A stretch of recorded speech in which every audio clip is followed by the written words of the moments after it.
Hi guys, E classes with PK channel पे मैं प्रवीण कुमार दास आपका स्वागत करता हूँ।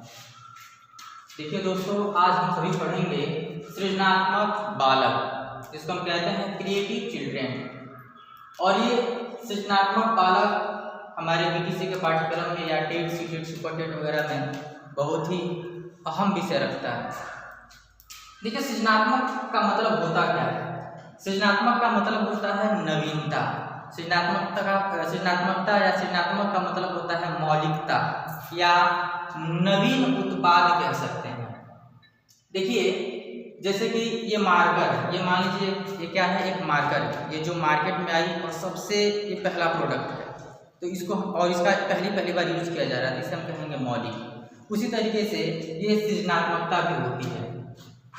कोल और ब्रूस, ये दो साइकोलॉजिस्ट, इन्होंने कहा था कि सृजनात्मकता मौलिक उत्पाद के रूप में मानव मस्तिष्क को समझने, व्यक्त करने तथा सराहना करने की योग्यता व क्रिया है। कहने का मतलब यह है कि आपको कुछ बच्चे, आप लोग अगर बीटीसी बीएड किए होंगे, ट्रेनिंग के दौरान आप लोग ऐसे बहुत सारे बच्चों से मुखातिब हुए होंगे कि अगर किसी बच्चे से कोई प्रश्न पूछते हैं तो वह बच्चा उस प्रश्न का जवाब कई तरीके से देता है। परंपरागत तरीके से नहीं और न ही रूढ़िवादी तरीके से देता है। ठीक है, वह क्या करता है, नए नए तरीकों को अपनाता है उस प्रश्न को उत्तर देने के लिए। तो उसे ही हम कहें, वही हम कहते हैं उसी को सृजनात्मकता। तो कोल और ब्रूस के कहने का तात्पर्य भी यही है। और देख लीजिए, इनकी पहचान क्या है? Identification of creativity children. यानी कि हम कहते हैं कि वास्तव में इनकी पहचान क्या है। तो इनकी पहचान कुछ लक्षणों से देखने को मिलती है, जैसे कि ऐसे बालक स्वतंत्र रूप से कार्य करना पसंद करते हैं। देखिए, जो सृजनशील बालक होते हैं वह बालक स्वतंत्र रूप से कार्य करना पसंद करते हैं। वह स्वतंत्र रूप से किसी भी विषय को पढ़ना पसंद करते हैं। अगर उन पर आप कोई दबाव डालते हैं, ठीक है, तो वह किसी चीज़ को पढ़ने में रुचि नहीं लेते हैं और वो पढ़ नहीं पाते हैं। और जो सृजनशील बालक होते हैं, इनका पहला लक्षण यही है कि ये स्वतंत्र रूप से कार्य करना पसंद करते हैं। और दूसरा है कि ऐसे बालक स्वभाव से निडर, आत्मविश्वासी और खतरे के कार्य करने वाले होते हैं।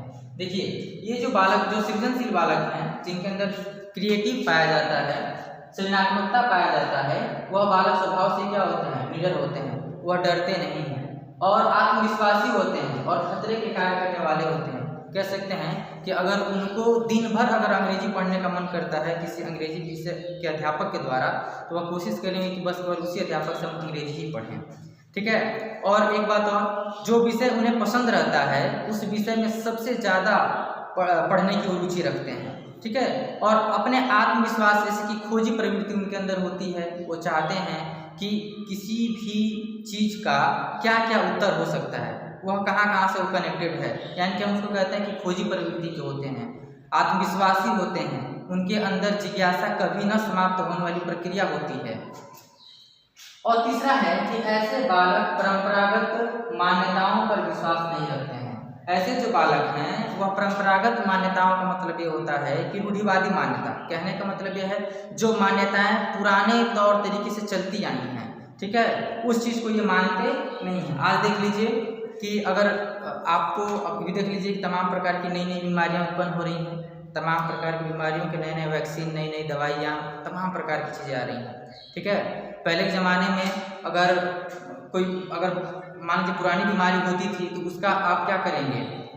देखिए, नए नए दवाओं जो एक बन गई हैं उसका इलाज बहुत आसानी तरीके से किया जा सकता है। यानी कि हम कह सकते हैं कि किसी भी चीज़ का वह पुराना जवाब देने की कोशिश नहीं करते हैं, वो खोजी प्रवृत्ति के होते हैं, वह नया तौर तरीका अपनाने की कोशिश करते हैं, वह परंपरागत और रूढ़िवादी बातों पर विश्वास नहीं रखते हैं। तो उनमें ये लक्षण पाए जाते हैं। उसके बाद से ये स्वभाव से हंसमुख, विनोदी और हास परिहास करने में निपुण होते हैं। देखिए, जो सृजनशील बालक होते हैं वह किसी भी प्रश्नों का जवाब देने में हिचकते नहीं हैं, किसी भी प्रश्न का जवाब देने में उनके अंदर अटकलें नहीं पैदा होती है। वह बड़े ही हंसमुख होते हैं, ज़्यादा से ज़्यादा दोस्त बनाना पसंद करते हैं, ज़्यादा से ज़्यादा लोगों के बीच में रहना पसंद करते हैं, उनके अंदर नेतृत्व करने की क्षमता पाई जाती है। ठीक है, तो और ये हास परिहास करने में निपुण होते हैं। ये तमाम प्रकार के लक्षण हैं। अब देखिए, 5वां नंबर जिससे हम उनकी पहचान कर सकते हैं, ऐसे बालकों का मस्तिष्क बहुत संवेदनशील होते हैं तथा हर विषय पर गंभीरता से सोचते हैं।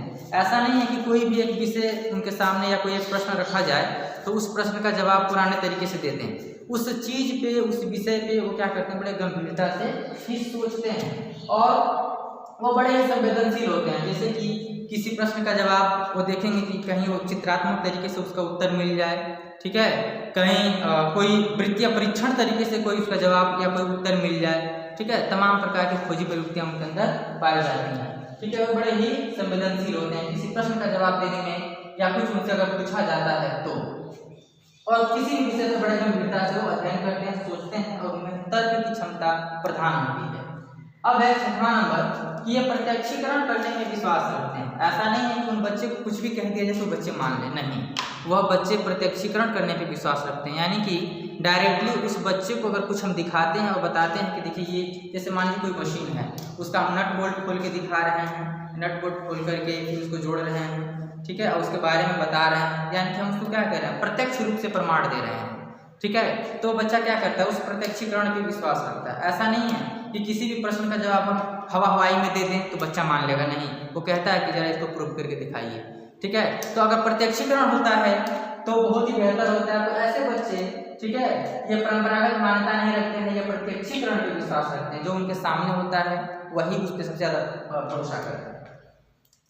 अब है कि कभी कभी ये बालक शरारती, नटखट, चंचल और समस्यात्मक बन जाते हैं। देखिए, जो सृजनशील बालक हैं ये कभी कभी नटखट होते हैं, शरारत करते हैं, चंचल स्वभाव हो जाते हैं, कभी कभी समस्याएं उत्पन्न करते हैं। लेकिन जैसे जैसे ये क्या होते हैं, इनके अंदर परिपक्वता आती है, बालक वैसे ही अपने मस्तिष्क को दृढ़ करता है, सोचने समझने की कल्पना क्षमता की शक्ति को क्या करता है, दृढ़ करता है, ठीक है, और ये परिपक्व होने लगता है, ठीक, और किसी विषय वस्तु पे गंभीर रूप से निर्णय लेने की इसके अंदर क्षमता विकसित हो जाती है, ठीक है। अब देखिए, हम पढ़ेंगे विशेषता, यानी कि सृजनशील या सृजनात्मक बालकों की क्या विशेषता है, ठीक है। इस विशेषताओं पे एक बार नजर डालेंगे। साइकोलॉजिस्ट हैं टारेंस महोदय। टारेंस महोदय का आप सभी ने नाम सुना होगा। टारेंस महोदय ने सृजनशील बालकों के 84 विशेषताओं का वर्णन किया था, जिसमें से कुछ विशेषता हम आपके सामने यहाँ पे लिखे हैं। पहला है कि सृजनशील बालक स्वभाव से बहुत साहसी होते हैं।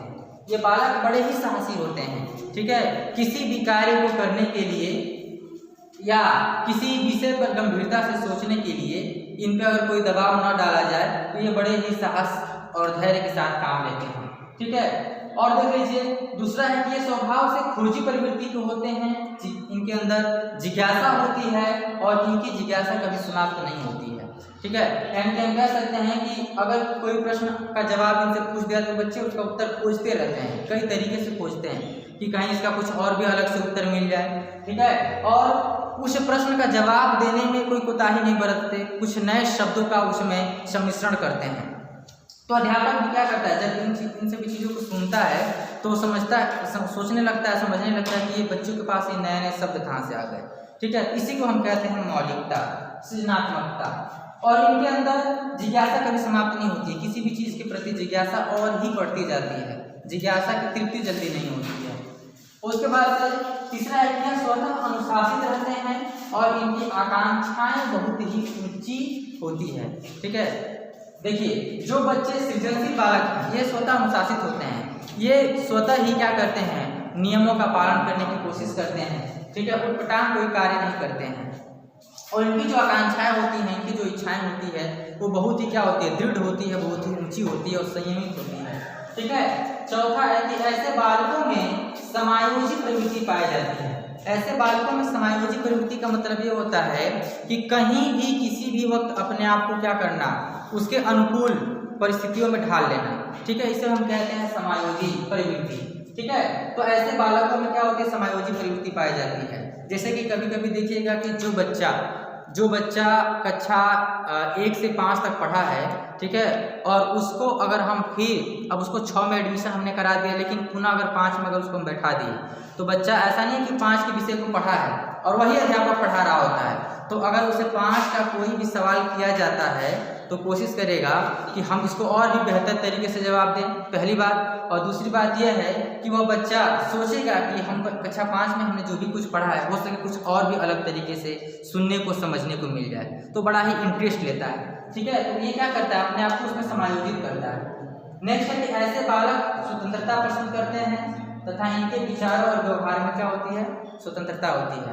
अगर इन पर किसी प्रकार का कोई बाह्य दबाव न डाला जाए तो ये बच्चे क्या करते हैं, ये बच्चे बहुत ही बेहद और अच्छे तरीके से कार्य करना पसंद करते हैं।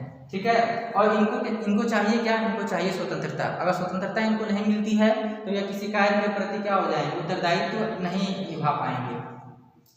तो इनके विचार और व्यवहार में इनकी क्या होती है, स्वतंत्रता होती है कि किसी भी बात को बेहिचक, जैसे कोई अध्यापक कोई प्रश्न पूछता है, अभिभावक संरक्षक कोई प्रश्न पूछता है, ठीक है, या किसी विषय के बारे में कहा जाए कि आप अपनी सोच बताइए, तो बच्चा क्या होता है, बच्चा स्वतंत्र तरीके से उस पर अपनी मत को रखता है, स्वतंत्र तरीके से अपने विचार को प्रस्तुत करता है। तो ये स्वतंत्रता होती है। ठीक है, अब देखिए इनकी शिक्षा व्यवस्था क्या है, समावेशी बालक सृजनात्मक बालकों की शिक्षा व्यवस्था क्या है। तो पहला है विद्यालय का योगदान। हम कह सकते हैं कि विद्यालय के योगदान में पहला तो ये विद्यालय के अंदर का, कक्षा के अंदर का, बाहर का वातावरण कुछ ऐसा हो कि बच्चे पे कोई परेशानी मतलब न उत्पन्न हो पाए, बच्चा क्या कर सके, अपने आप को समायोजित करके अपने शिक्षा व्यवस्था को और भी सुदृढ़ करते जाए। दूसरा है कि अनुशासन। ये जैसा कि आपने पहले देखा कि ये बच्चे स्वतः ही अनुशासित होते हैं, लेकिन विद्यालय की तरफ से थोड़ा सा अनुशासन, अगर अनुशासित तरीके से इसको रहने के लिए कह दिया जाए, पहली बात, और इतना भी ना हो कि इसको इतना अनुशासन कठोर ढंग से दिया जाए विद्यालय में ताकि बच्चा क्या हो जाए, उसके विचारों का, उसके स्वतंत्रता का दमन हो जाए, ऐसा नहीं है। उसको अनुशासन में रखा जाए, विद्यालय के कुछ अनुशासित नियम हो ताकि बच्चा क्या कर सके, स्वतंत्र तरीके से और भी अच्छे तरीके से किसी भी कार्य को करना पसंद करे। तो ये विद्यालय का योगदान है। विद्यालय में ऐसा ना हो कि उनके प्रति कुछ कठोर अनुशासन लागू कर दिया जाए, तो बच्चों का क्या होगा, उसके विचार के, उसके व्यवहार, स्वतंत्रता का दमन हो जाएगा। तो ये विद्यालय का योगदान है। और समय समय पे बच्चों की प्रशंसा हम करते जाएं, समय समय पर बच्चों की प्रशंसा करेंगे तो बच्चा क्या हो जाएगा, वो अपनी इच्छा शक्ति को और दृढ़ बनाएगा और किसी भी विषय वस्तु के प्रति वह और भी तार्किक तरीके से सोचने का प्रयत्न करेगा। अब है शिक्षक का योगदान। तो ये हमने बताया, अगर शिक्षक क्या करते हैं, समय पर उनकी प्रशंसा करते हैं और समय समय पे उनकी सहायता करते रहते हैं। अगर किसी प्रश्नों के उत्तर में या किसी प्रश्नों के जवाब में वो भटकते हैं तो उसका अस्थायी रूप से जवाब देने का प्रयत्न करते हैं। ये सारी चीज़ें क्या है, ये शिक्षक का योगदान है। तो ये सारे संक्षिप्त रूप से बात हमने आपको बताया कि इनकी शिक्षा व्यवस्था कैसी होनी चाहिए, ठीक है, इनकी विशेषता क्या है और इनका पहचान क्या है। ठीक है, तो अब तक के लिए बस इतना ही, फिर इसके बाद से हम दूसरा वीडियो लेके मिलेंगे। इसके लिए तब तक के लिए धन्यवाद।